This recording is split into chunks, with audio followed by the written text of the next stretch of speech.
about that. So this video is for educational and informational purposes only. If you feel you need a therapist, please go to Google, type in therapy your city, Psychology Today will pop up, click on that, and we'll have all the therapists in your area. Also, the views and opinions stated herein are mine and mine alone. They do not represent the ACA, the APA, or any other therapist for that matter. Boom shakalaka. Okay, that's out of the way. Okay, so today's video is on toxic parents. So the question I got specifically was, what is the effect of a toxic mother on a daughter, and what is the effect of a toxic father on a son? The effect is pretty much the same. So if you have got a toxic mother and you are a daughter, it is going to affect you. Hey, Georgina, because if you're dealing with a narcissistic parent, okay, they are going to be in competition, and they're going to be in competition with the daughter, and they're always going to have to be stronger, better, faster, more attractive, etc., etc., etc., smarter, etc., etc., etc. It's always a competition. So with narcissistic parents, it's especially if it's a narcissistic mother dealing with a daughter, it's a competition. It's a competition. It's a competition. If you have a parent that is borderline personality disordered, hey Trisha, hey Anna, then you are going to have the competition, but it's going to be a little weirder. So I have seen the malignant. Now please keep in mind, guys, when I talk about, toxic parents, or when I talk about toxic anything or malignant anything, I'm talking about the far end of the spectrum. I'm talking about abusers. I'm not talking about people who've got traits of.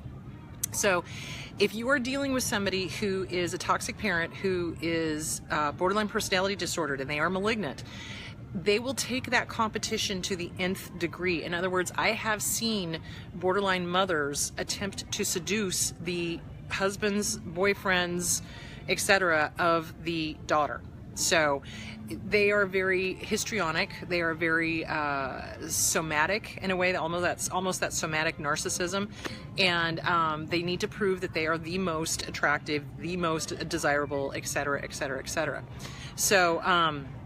So toxic parents like that are very, very damaging to the daughters, because it's a competition. It's always a competition. And it's always like, I'm smarter than you are, I'm better than you are, I'm prettier than you are, I'm more knowledgeable than you are, and you're this, you're that, you're the other thing. The other thing that toxic parents do is they teach their kids self-esteem. But if you've got a parent who's not validating you, if you've got a parent who is not, how can I explain this? Who doesn't reflect back to you. So let's think of it this way. In a healthy, normal relationship with a parent, that parent is your mirror, and that parent reflects back that love and adoration, and that you're wonderful, and they can't wait to see you, and they can't wait for you to get up in the morning, and just so they can talk to you. I mean, that's a wonderful validation for somebody, and that's a good parent. With a toxic parent, when you're dealing with somebody who is narcissistic or borderline personality disordered on the malignant end, they are not excited to see you. They don't care. They don't care. What are you doing to, further them? That's really, it's all about their wants and their needs. My mother never came to my graduation, not even my nursing pinning. Never once acknowledged my accomplishments. Yes. Oh my God, when I say they're going to be in competition, I am not even kidding you. So my mom never graduated from college, and she was unfortunately raised by a malignant narcissist. And so when I graduated from college and got my BA in theater arts, she came unfreaking hinged. Like, she started a fight with me. She started screaming at me. I mean, like, literally the day I graduated, she picked a fight with me after the graduation. She started screaming at me. She started doing all this stuff. And I knew it was because she was jealous. She didn't know how to handle the fact that, I was labeled in my family as the cute one, but not the smart one. And so, ergo, I got my degree. I outdid her, and she didn't know how to deal with it. Thankfully, as time went on, she got some help, and she was able to kind of get rid of some of those traits of the narcissism and the borderline, because she was traits up. She was not full blown, but her mother was, and her mother taught her how to behave. My mom also did not go to my wedding, because she was insanely jealous. She was pissed that I was getting married. How dare I abandon her? How dare I, get together with somebody healthy? So yeah, I mean, they try to do things like that. And part of the reason why she did not go to the wedding is because I locked it down. I basically told everybody, and I let her know this: if this woman misbehaves, you are to escort her out. So yeah, she just chose not to go. And I was kind of like, good. So, so there's that. Hey Laura, how you doing? So yes, they will be jealous to the point where they will not attend graduation ceremonies. They will be jealous to the point where they will not attend weddings. They don't, what's the word I'm looking for? They don't acknowledge your accomplishments. They don't tell you, hey, good job. Hey, I'm proud of you. Hey, this is awesome. It's like they can't separate that you're a separate person and you're you and they are them. So yeah, it's very damaging to the daughters of malignant narcissists. And especially if you have a toxic parent that is somatically narcissistic, it's all about image, they will intentionally go out of their way to tell their child, their female child, that their child is fat or ugly or this or that because they're too jealous. Hey Cheryl, how you doing? Oh, no Baba today, Cheryl. I'm in Disneyland. So anyway, yeah, they'll go out of their way to tell that child that they're ugly or not good looking or not pretty or, whatever. If they're a somatic narcissist, if they're a cerebral narcissist, they'll do the whole, putting them down, saying that they're not smart enough, that kind of thing. So it does very much play on the self-esteem of the child. So what I started to say is that a healthy parent is like a good mirror for the child. So in other words, when the child is living with them, the mom cannot wait for them to get up. They can't wait to see them. It's like, oh, yay, kids, I get to talk to them. This is awesome. And they reflect back how amazing they are. This is what a healthy mom does, is that they reflect back the joy. They reflect back that they're wanted, that they're, it's like, hey, I want you. This is awesome. This is like, let's talk. Let's do this. Let's do that. So that's what a good, healthy parent does. When you have somebody who is borderline or narcissistic, and I do mean the extreme end, they're not like that. They treat the kids as an afterthought, or they treat the kids as a burden. And that's terrible. And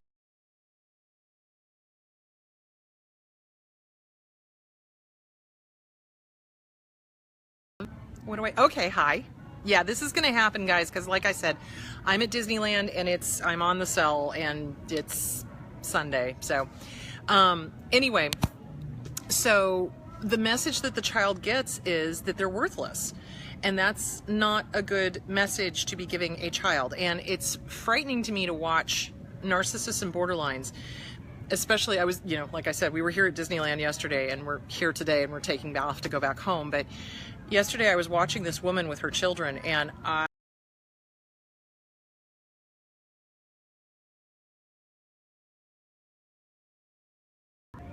okay, back. Sorry about that, guys. Roger that, Cheryl. Okay, so sorry about that. So like I said, this connection is really spotty here because the system is kind of probably overloaded. So what that tells the child is that they're not wanted or needed, and that is not a healthy thing for the child. So when you are, I was telling you about the woman that I saw yesterday. So she was screaming at the kids.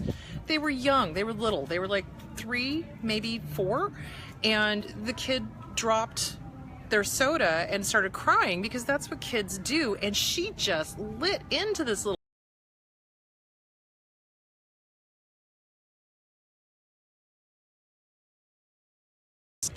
okay, hello, we're back. Sorry, I'm gonna move into the actual lobby and maybe we'll get a better signal here. I don't know.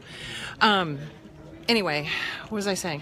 So she was screaming at the kids like nobody's business and just putting them down and calling them terrible names, and that kid is going to grow up emotionally damaged because that is what malignant narcissists and malignant borderlines do, is they emotionally damage their child.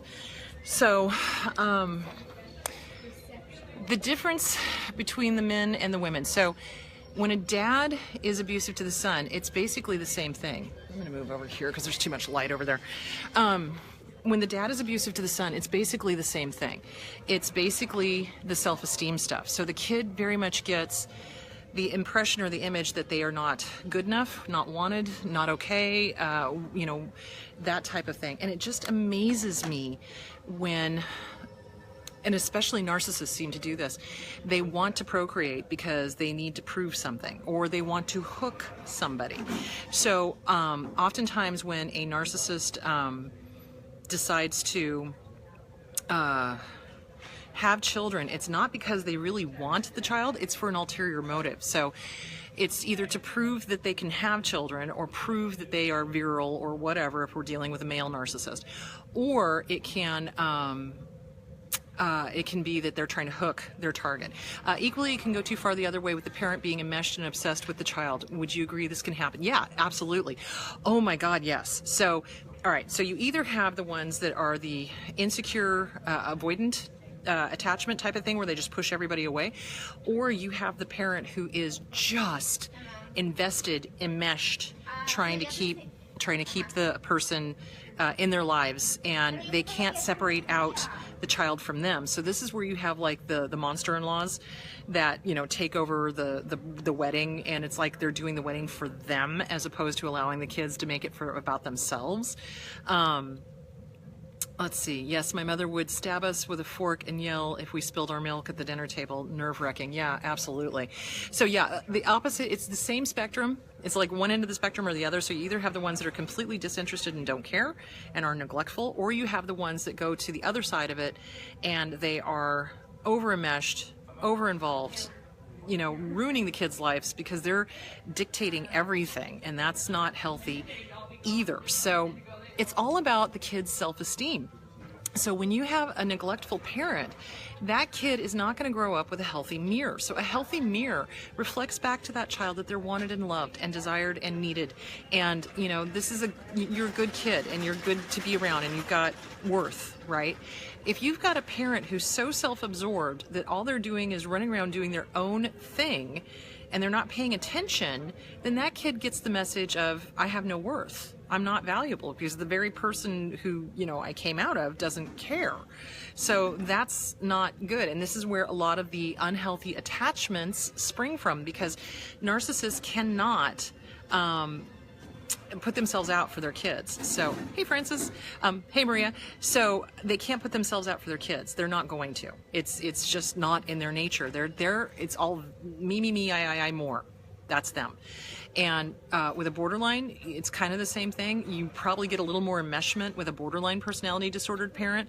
But for a female with a borderline mom or a borderline or a narcissistic mom, it's that whole self-esteem thing. But it's the same for males if they have a borderline dad or a narcissistic dad. Because again, we get our self-esteem from watching our parents, especially of the same sex. And then of course, if you've got parents of the opposite sex that are having these issues, that's going to create a whole other, you know, problem. So, so there's that. Let's see, what else can I tell you about that?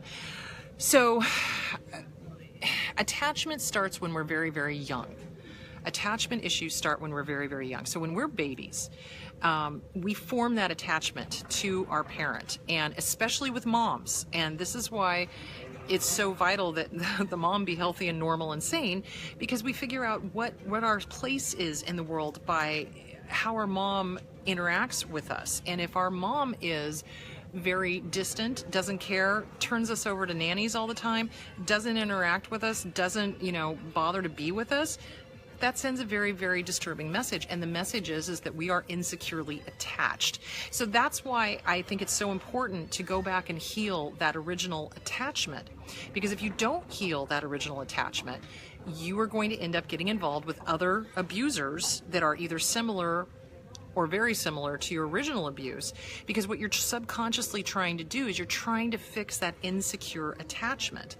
And it's vital that get fixed, because instead of fixing it, what you're going to end up doing is continuing to become involved with different abusers all the time, doing, you know, similar things that your mom and dad did, and it doesn't fix it. What it does is it compounds it, and you're just going to keep getting more and more damaged as time goes on. And so you want to make sure that you fix that original attachment. And there's different types of attachment issues. So there's the insecure attachment. There's the one where it's, you know, it's just insecure. There was no security, there was no safety, there was no feeling okay. And then there is the insecure dismissive. Okay, so this is the scary one.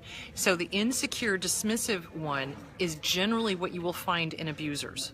They themselves have got, obviously, because a lot of personality disorders are born of trauma. That does not give them a free pass. However, you are 100% responsible for your own behavior. And I'm trying not to swear because I'm in Disneyland and, there's kids around. So, which means I probably shouldn't be doing this show from here, but oh well. So insecure dismissive attachment is what most abusers have. They're dismissive. They don't care. They don't want to take care of the kids. They use the kids as a status symbol. It's almost like those people who get dogs, but then they put them in their purse and they walk around like they're some sort of accessory. That's kind of what narcissists and borderlines do, and I'm talking the malignant end, with their own children, is they treat them as an accessory. And they're great as long as they make them look good, but the second they don't make them look good, they will throw that kid under the bus so fast it would make your head spin. So yeah, it's really scary. So, but also too, targets of abuse can have insecure dismissive as well. Now, if they can work on it, they will not themselves become abusers. If they don't work on it, they will themselves become abusers. And that's the scary part. And that's why I keep saying it is hugely important to work on this. Oh my God, this is what I asked Richard Grennan last night. The original wound attachment disorder. Yes, absolutely. You've got to work on that. You absolutely got to work on that. My mom was a really lovely lady. When I was just 9 months old, her dad, who she adored, died very suddenly and unexpectedly. She grieved for a long time. Would that have an impact on attachment? Yeah, grief totally affects parents. Absolutely. It makes it very difficult for them. So, yeah, when you're grieving and you're grieving the loss of a parent, hugely. I mean, here's the thing. When my dad's mom and dad died, he was always a little unstable, right? But when she keeled over, when my grandmother keeled over, he lost it. Like, he really lost it because he had a very contentious relationship with her. It was not a healthy relationship. And, because she always favored the younger brother, my younger uncle. And he went into grieving and he went into denial and he really lost his mind. He really did. He went completely religious and the whole thing. So yeah, grief absolutely can affect attachment. Absolutely. So that is something that probably needs to be worked on. If the mom is still alive, if you can work with her, work with her. If you can't, you're going to have to do it through writing things out. So the attachment styles can be changed. They can be, and they must be worked on, and they must be made strong because, like I said, if you've got an insecure, dismissive attachment style, eventually, if you do not work on it, you will yourself become abusive. Go figure. So the other attachment style is just the insecure attachment style, and that too needs to be worked on because those are the guys, people like us, insecure attachment style are the ones that go on to become targets of abuse, and you do not want that. And how to be in life. So if you're going to look at it from a social aspect, we learn by watching our parents. And if our parents are living in a world of fantasy, and they've got magic thinking, we're going to adopt that magic thinking, and we're going to have a whole bunch of really, truly mistaken beliefs about a whole range of things. I just realized this is why I have the empty feeling. No love from mom, just attention when she needed the show. Now I have to feel the emptiness by loving myself. Yes. Okay, so this is something I want to point out. So when we have an insecure attachment, whether it is an insecure dismissive or just an insecure attachment, we are terrified of being alone. Every target of abuse is terrified of being alone. And I think that is because, like you said, you know that it's not real. It's like kids are not stupid. I don't know why people always act like kids are stupid. They're not stupid. They know when an attachment is real and when it's bogus, okay? So when we grow up and we have this insecure attachment, we are going to have low self-esteem. And it's because our parents are not a consistent mirror for us. A healthy parent is a consistent mirror. And they are always loving. It's unconditional. They are always loving. They may not love behavior, and they can say that. It's like, I love you. I don't love the behavior, but I love you. That's one thing. But borderline parents and narcissistic parents, they confuse the behavior with the person. They do the you guns. So if a kid doesn't behave the way they want them to, they will say, you are a bad child, you are this, you are that. And that kid grows up having a really, really hard time understanding that they're not bad, that the behavior was bad, but they themselves, as a child of the universe, is not bad. Yeah, my mother changed dramatically around the time that my grandmother died, and she started acting so like her grandmother was probably a malignant borderline.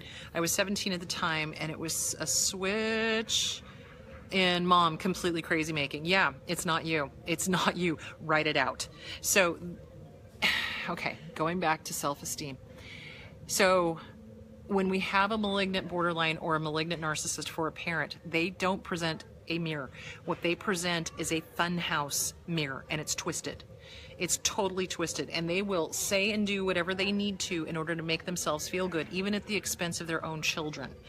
And so that child will grow up with a very twisted sense of who they really are. That is why so many targets have already been groomed by the original abuser, which would be mom and dad or caregivers or grandma and grandpa, whoever, to become a target of abuse, because there's already that wound there.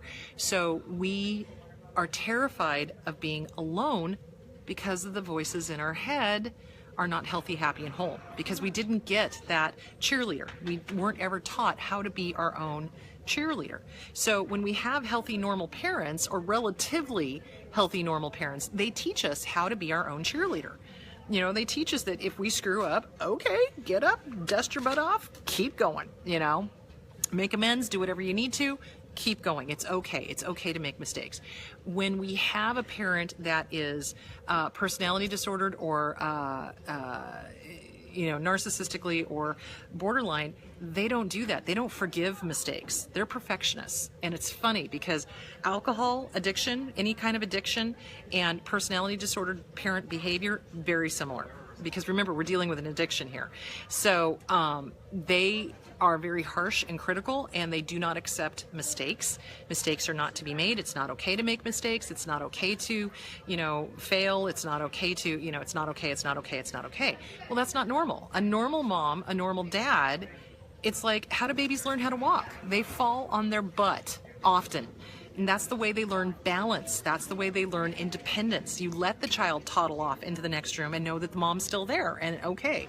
An insecure child will not do that. They will, constantly be fearful and looking back and making sure mom's there. That's a frightening thing to see. My mother was this way and still is. I recently had to remove myself from this toxic relationship. I pulled away over the years for extended periods and ended up going back. She has used children to get what she needed our entire lives. She only loved us when we were doing what she wanted us to do, still in therapy and have been for years. Yeah, it does. It takes years. This is not going to happen overnight, guys. It's not. And the best thing I can say is that, okay, so my mom had traits of borderline. Absolutely. My dad, absolutely full-blown with narcissistic expression, because he was very narcissistic, but he was also definitely borderline because he did the whole suicidal thing. So, when you have parents like that, the best thing to do is to boot them out of your life. It is. It absolutely is, because they are going to continue to damage your self-esteem. And what you want to do is you want to get with a really goddamn good therapist who understands toxic parents, who understands low self-esteem, and you want to start working the self-esteem workbook. You also want to get The Disease to Please by Harriet Breaker, because often when we have these kind of parents, we are also their caregivers. So it's funny because it's like, with the different types of narcissism and the different types of borderline, which are really all on the same spectrum, it's just how far they've gone down the line. With a covert narcissist, they're the victim. Victim. Everybody hates me. It's everybody else's fault. Never their fault that everybody hates them, right? And so they demand that their partner take care of them. They want somebody to take care of them all the time. So there's a lot of caregiving going on. Well, when you get out of a relationship like that, you're not going to know how to say no. And oftentimes targets of abuse are guilty. They feel guilty and they don't like saying no, and they feel like they're bad and wrong for saying no to a parent, to an abuser, to whatever. So that's why I'm saying you've got to get The Disease to Please by Harriet Breaker and learn to say no. No is your friend. You want to use it wisely and well and often. And don't feel guilty about it. And yes, run if you can. Absolutely. And again, I'm going to say, I've said it before in other videos, I'm going to say it again. The BS that gets told to survivors of parent abuse, because there are parents out there that are horrifically abusive verbally, they don't have to hit you. They don't. And honest to God, I honestly think the verbal abuse is worse than the physical abuse because, the bruises heal. But that verbal stuff stays in your head. And that's not cool. So when you need to separate out from a toxic parent, the BS that we often get hit with is the whole, but they're your parent, but you should love them and you should honor them and you should blah, blah, blah, blah, blah, blah, blah, blah, blah. Okay, you know what? Here's the deal, and here's the question I always ask everybody. If you were not related to this person, would you have anything to do with them? If the answer is no, act accordingly. And in the Bible, the verse that everybody always pulls up to try to guilt trip the targets of abuse, well, but it says honor thy mother and father, but the very next line says parents do not bring your children to anger, period. So it's a two-way street in the Bible. It is. Sorry. Can't pull that one. And abusers love to do that, especially if you're dealing with a communal narcissist who hides behind Jesus's robes. They love to use the Bible and say, but it says right here. No, you are under no obligation to be around anybody. If they are abusing you, if they are toxic, if they are harmful, boot them the bleep out of your life. Period. You do not need that. You can't fix them. You want to know why? You didn't break them. And the only way you can fix somebody is if they truly want help. Truly want help. Like, honest to God. Like, so my mom, okay? So in the later part of her life, after my dad died, she finally was free because, her narcissistic mom lived with her until, oh, good God. She lived with her from the time I was 14, so 1980, what? 2, 3? No. 83, I was 18. So 79. So 1979 until 1992. When she finally, was put into a care facility because mom couldn't care for her anymore. So she was under that woman's thumb all that time. And then my dad died in 1996. Suddenly she was free. And suddenly it was okay for her to go get help. And she did. So it's really, yes, the Bible tells us in 2 Timothy to avoid abusers. Thank you. Yeah, I love pulling up stuff that supports that. Thank you. So people, if they've got traits of, can work on the traits. If they're willing, if they're free from abusers, they can do it. If you are actively with an abuser, it's going to be next to impossible because that narcissistic parent is going to try to keep you from going to therapy. When my dad found out I was in therapy when I was a teenager, he basically told my mom, no, she's not, and I'm not going to pay for it, and don't you dare, and how dare you. And so I got yanked out of therapy when I was 16, which was like, gee, thanks. But, and then as soon as I left home at 17, I was right back in therapy. So yeah, they're going to try to keep the kids from going to therapy. Or if you're in a romantic relationship with an abuser, they're going to try to keep the spouse from going to therapy because it's too threatening to them, because they know any good therapist that knows their stuff is going to recognize an abuser when they see one. So yeah, or they're going to demand that they pick the therapist, and the therapist is not well versed in personality disorders or abuse. So, and that's the scary thing. So you have a right to punt parents out. You do. If they are harmful to you, if they are hurtful to you, if they are calling you names, putting you down, sabotaging you, etc., etc., etc., you do not have to have them in your life. You don't. You absolutely do not. Now, how do you do that? So the other question I get is that people are often afraid to go no contact because they're afraid of the flying monkeys in the family, or they're afraid of what other people will think. Again, The Disease to Please by Harriet Breaker. You need to not be afraid what other people think. What other people think is truly none of your business. None. Zip, zero, zilch, nada. Because you can't control other people. You can't. People are going to think whatever they're going to think. And especially if you come from a small town like I did, it's like, oh my gosh, what will the Joneses think? Well, I don't really give two flying rat's hinds ends what the Joneses think. You're not living your life for the Joneses. You're living your life for you. You've got to, because you're the only one that counts, honestly. So So don't be afraid of what other people think. They're going to have whatever judgments they're going to have. And oftentimes, too, people don't realize the kind of abuse you've been going through, because narcissists are great at hiding. Borderline, not so much, but narcissists, very sneaky. Very, very, very, very sneaky. They will present one way to the public and be completely different behind closed doors, or at least they'll try to. The communal narcissists tend to be a little bit more successful at that. They're the ones, like I said, who go to church 4 or 5 times a week, you know, pillars of the community, yada, yada. All the while, they're screaming at their family, yelling at them, putting them down, abusing them, verbally abusive, yada, yada, yada. So, yeah, they're the ones that are a little easier to hide that. The covert narcissists are a little bit easier to hide that as well, but they eventually, the mask slip and people catch on. No, people don't understand. People do not understand. And when you tell them what's going on, it's so crazy, like literally crazy. Like when I was a teenager, I was being abused by my dad in every way you could possibly think of. And I was trying to tell my teachers at high school, and they just couldn't believe it. They thought I was lying. They thought I was making stuff up. They thought, oh, there's no way. This guy is an attorney and he's, you know, a pillar of the community and he goes to church 5 times a week and blah, blah, blah, blah, blah, blah, blah, blah. And it's really hard for people to wrap their heads around abuse because it's not normal. And you don't think of people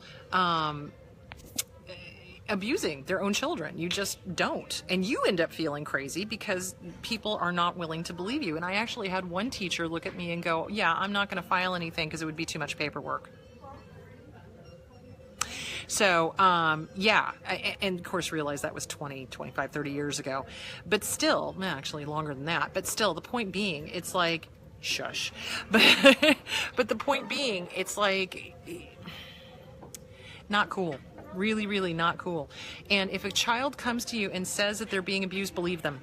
Believe them. You know, I'm sorry, but like, let's make sure they're not being abused. And I realize that there are some teenagers out there that they themselves have got borderline personality disorder and or histrionic, and they do like to cause drama. But still, I would rather err on the side of caution and investigate and make sure they're not being abused. So, yeah, people don't recognize that parents can act like that. When the movie Sybil came out, I don't know if you guys remember this or not. This was like a long time ago. But when the movie Sybil came out, or the book Sybil came out, people were just like, no, a parent couldn't do that. A parent wouldn't act that way. Nobody would do that, blah, blah, blah. Oh, you'd be surprised. The stories I have heard in my office would terrify you and make you sick. They really would, because parents can and do the most horrible things to their own children. And then, of course, they get away with it. And then, 20 years later, they're sitting on my couch and we're trying to undo all the damage. So, yeah, parents can and are really horrible sometimes. And you do not have to be around them. And don't buy into the guilt tripping that society does, or that family members do, or flying monkeys. So, okay, no contact. So that's where I was going with this. So the no contact part is essential. So for years, I went pretty much gray rock with my family because I couldn't handle their BS. I really couldn't. Hold on. I volunteer with St. John Ambulance in the UK. We have the policy that all reports of abuse will be investigated. Huzzah. I agree. So no contact is usually the best way to do it. Hold on a second. I was recently talking to my therapist about this. As an adult, I look back and it angers me because I know many adults knew what was going on but did nothing. Yes. So people have got this really weird idea that they don't want to get involved. It's not my problem. I don't want to get involved, blah, blah, blah, blah. I'm sorry. If you're dealing with a kid, especially, or a young adult, it is your problem. It takes a frickin' village. I'm sorry. This is the reason why this country is so effed up, is because we've all got this frickin' narcissistic attitude of me, I, more, and screw everybody else. And that is not going to work, guys. It hasn't been working, and it's not going to work. So, yeah, if you see somebody being abused, frickin' let your cojones drop. Do something. Say something. Speak up. Because if you don't, and something happens to that kid, boy, good luck with the guilt on that one. So, yeah, speak up. Don't be afraid. Don't be afraid. I get so sick of fear. Okay, here's what fear stands for. False evidence appearing real. Boom. So don't let fear stop you from helping somebody. If you know somebody's being abused or you suspect somebody's being abused, speak up. Contact CPS, contact the proper authorities, turn it over to somebody that can actually do something. That's what you want to do. So no contact is hugely important, because the more you have contact with these people, the more you're going to get damaged. You cannot logic your way out of a relationship or an argument with a narcissist or a borderline. You just can't. There's no logic there. They're going to word salad you. They're going to put you down. They're going to harm you. You don't want to do that. So you want to go gray rock with family members. Now, what do you do with family members that are doing the flying monkey thing? So flying monkeys are the ones that insist you get back into contact with the parent. Flying monkeys are the ones that contact you and try to act as a middleman kind of thing. And it's triangulation of communication is what it is. So what you want to do is you want to tell the flying monkeys no, which is why I'm saying The Disease to Please by Harriet Breaker. And then the other thing you want to do is you want to call it as you see it. No, this is a triangulation of communication. No, I am not going to use you as a go-between. If that person has something to say to me, then you can say it yourself. Laura, did you see my question below? No, what question? I missed it. Can you post it again?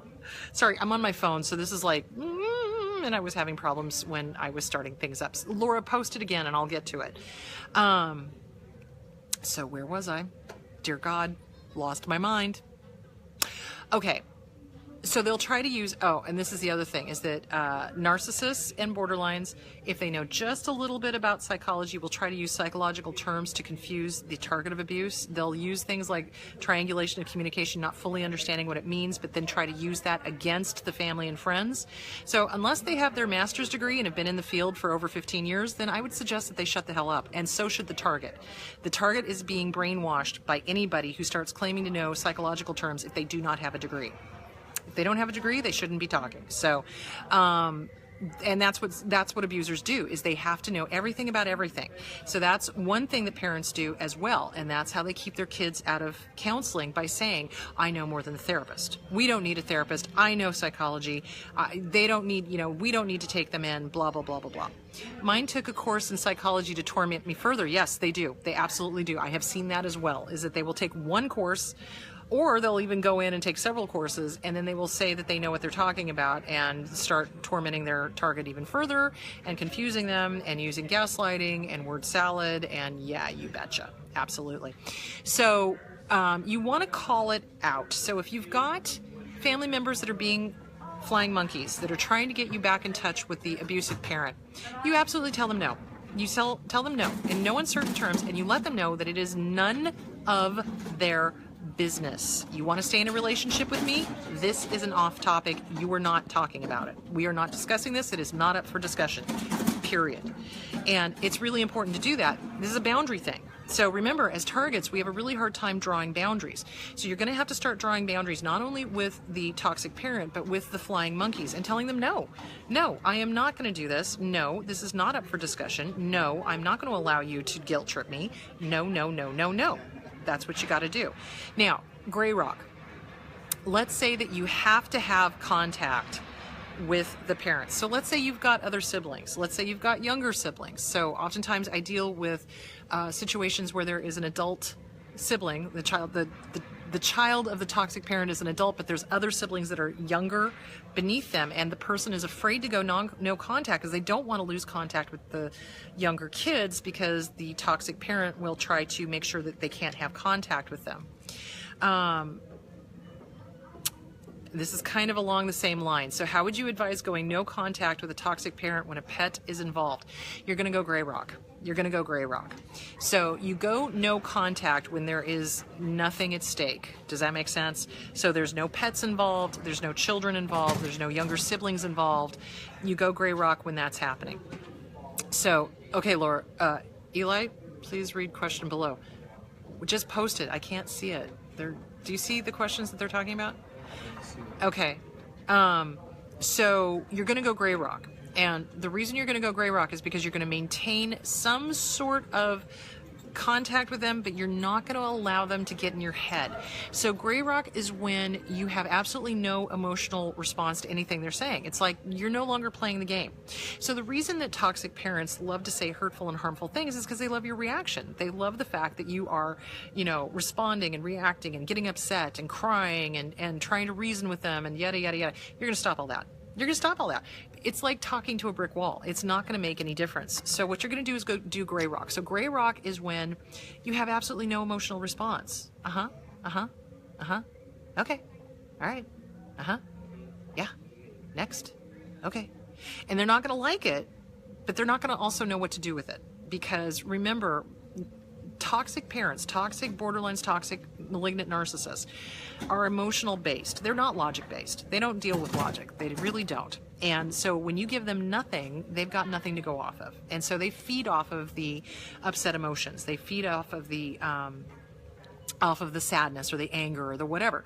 So what you're going to do is you're just going to give them nothing. You're just going to, whatever. Okay, whatever.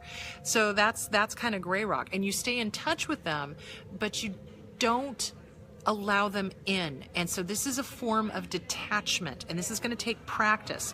So in other words, you have to learn to no longer respond like Pavlov's dog. The bell would ring and he would salivate because he thought it was dinner time. You're going to have to learn detachment so that when they ring the bell, you no longer salivate. You no longer do that. So you have to learn how to detach yourself from what they're saying versus what reality is. Whatever they're saying about you that's hurtful and harmful and scary and whatever is not true. It's not real. This is how they get you hooked in. So you're going to have to learn to separate from that and not respond the way you have always responded, if that makes any sort of sense. If there is a pet involved, again, you keep it civil, you keep it distant. You don't get hooked in. And they will use the pet. They will use the younger siblings. They will use whatever they think they can as a leverage point to try to keep you in contact with them. Never allow them to smell fear. Ever. And be willing to walk away if you have to. I mean, if it gets to the point where they are using the pet or they are using the younger siblings in such a way that you are having to compromise who you are, then be willing to walk away. Seriously. I mean, you can find another way to have contact with them in some way, shape, or form. So, and that, again, would be something that you would have to work on with. How come I didn't see that? That's really weird. Equally, it can go too far the other way with the parent being enmeshed and obsessed with the child. Would you? Yeah, I answered that one. Yeah, I answered that one. So, yeah, you can find another way to stay in contact. But you want to make sure that it's... yeah, I answered that one too. You want to make sure that it's not compromising who you are and what your values are, and that is what malignant narcissists will do, is they'll try to get you to compromise your values. They'll try to get you to compromise your boundaries, especially. As soon as you start drawing boundaries with a borderline or with a narcissist, a malignant one, they will become very angry, they will become enraged, and they won't like it, and they will try to mow over your boundaries just as fast as you put them up, and you're going to have to just keep putting them up. And that's where the gray rock and the detachment comes in handy. This is also why I think it's a really good idea to get with a really good therapist and start learning boundaries, learning how to, it really does help to role play with the therapist. It's kind of like, okay, I'm going to be me, you be my mom, and I'm going to, work on saying no, and you just keep coming back at me and saying, whatever, mowing over boundaries kind of thing. It does help to do that with the clients. When I pretend to be the abuser and they are telling me how they're going to handle a situation, they practice. It's practice. It's practice. You can also practice in the mirror. You can practice when you're driving in your car. I can't tell you the number of times I've had to have, conversations about, okay, I'm dealing with this very, very difficult person. I know exactly how they're going to behave. How am I going to respond? What is my response going to be? And then practicing that so that when it does or did happen, it went off without a flaw, because I practiced it. I wasn't taken by surprise by the emotions, because I learned detachment and recognizing that just, whatever they say is about them. Generally, anything nasty, vicious, horrible, awful, cruel, mean, it's about them. They are projecting. They cannot help it. That is what they do. So remember that whatever rotten thing they are saying, it's more about them than it is about you. So that's the important part. Yes, toxic parents will absolutely use pets and kids as a bargaining point, because they want control. So remember, toxic parents are all about control. It's all about control. It's all about how they can stay in control, how they can manipulate and control people and keep them under their thumb. Because if the more out of control they are in their own lives, the more they try to control people around them. And that's how you know that somebody's completely out of control of their own life, when they're so busy trying to control other people. I don't have time to control other people. I'm doing this. I see almost 40 clients a week. I've written a book. I'm going on tour. I don't have time for that shit. But I'll tell you what, a narcissist does, an abuser does. They will talk about somebody that they haven't had contact with in months and or years as if they were still in their life, because they're angry because they can't control them. So that's how you know that somebody is an abuser. So, and parents do that. Absolutely. Parents will continue to talk about that sibling that got away, or they'll continue to talk about that family member that's no longer speaking to them, or whatever. So hang on a second, I gotta take a sip. So, yes, gray rock is hugely important in dealing with toxic parents. And the impact on the children is huge. It's huge when they are growing up, because their formative years, obviously, from 0 to 15, hugely important. That's when we decide who we are in this life. That's when we get the messages from our parents,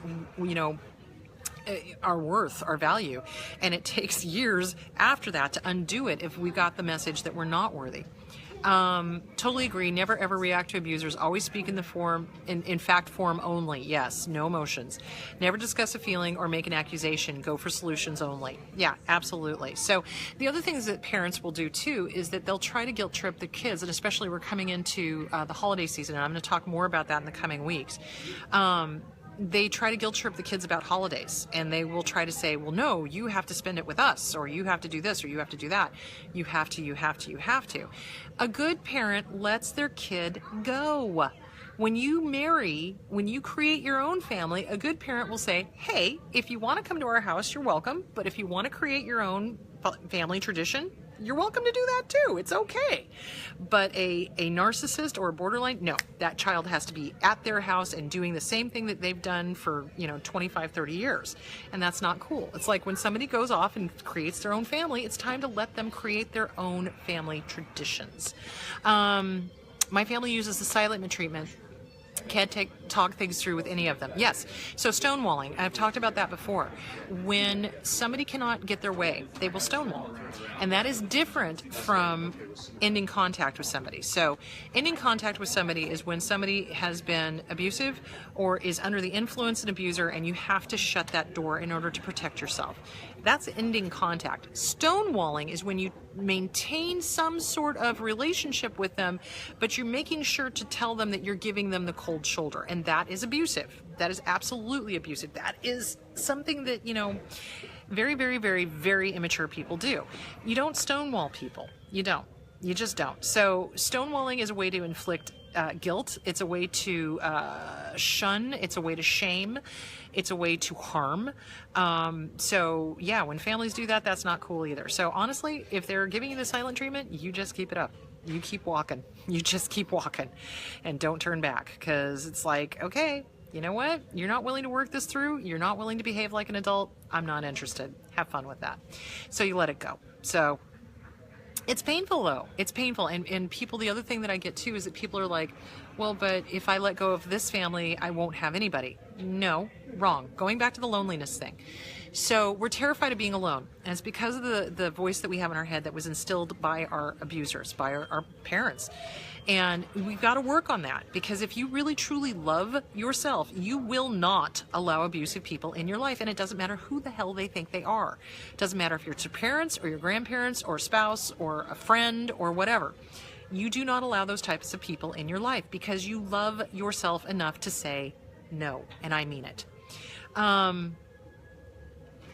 Okay, I have no idea why, but my messages don't seem to be appearing for you, though I can see them. You skip over it nearly every time. I swear to God, Laura, I'm not seeing them. They're not coming up. I don't see them either. Yeah, John doesn't see them either on his phone. Oh my God, Laura, I'm so sorry. That's so weird. Yeah, it's not showing up. I don't see it. Ooh, I'm sorry. Yeah, that's bizarre. Anyway, how would you advise a young adult whom was previously a flying monkey? Self-forgiveness. Self-forgiveness, self-forgiveness, self-forgiveness. Compassion, compassion, compassion for yourself. Do the Tonglen meditation. So here's the thing. When we're raised by abusers, we are at one time or another going to be a flying monkey. Because it's what we've learned, it's what we've been trained to do. But once you become aware of it, you have the choice now to not. And it's really important that you forgive yourself, because when we're little kids, we do what we're trained. We do what we're told. We're very obedient. That's why narcissists and borderlines love us, is because we're very, very obedient. Excuse me. So, forgiveness. You want to forgive yourself. You want to forgive yourself. You want to do the Tonglen meditation for compassion for yourself, which is, may I have peace, may I have freedom from suffering, may I have all that I need, food, shelter, companionship, may I have peace.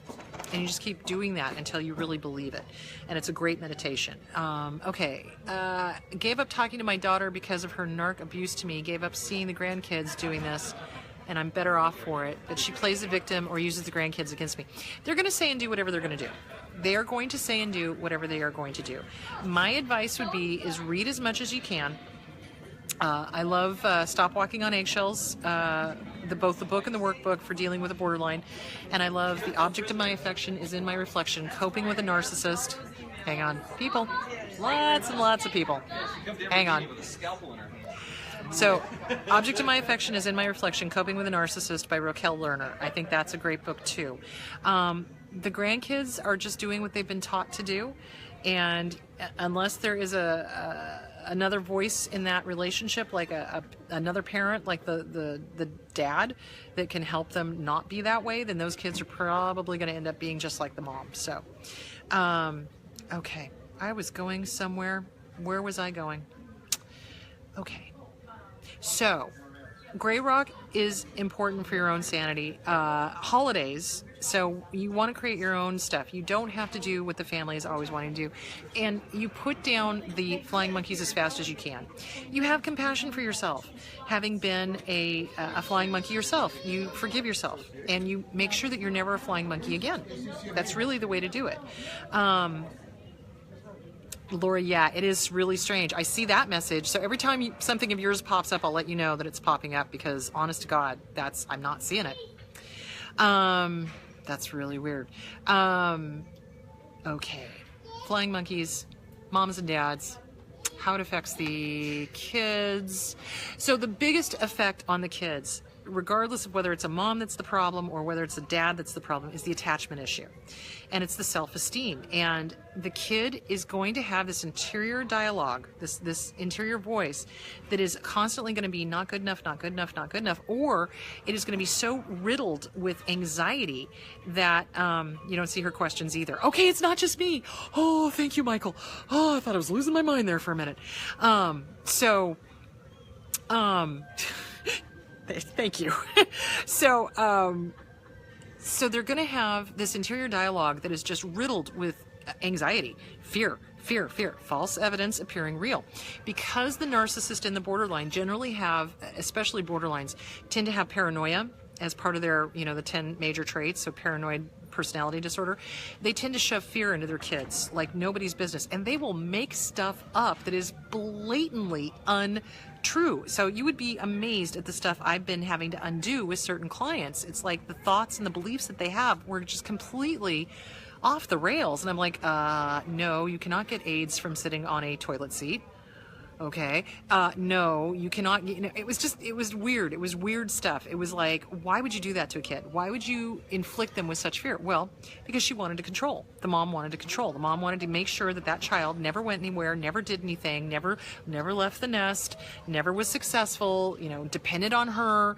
That's what they do. So toxic parents try to make the child completely, one way, try to make the child completely dependent on that parent, or they ignore the child completely, don't give them the tools that they need to succeed, punt them out of the nest, and then stand back and go, oh, what a loser. They couldn't make it on their own. They're losers, blah, blah, blah.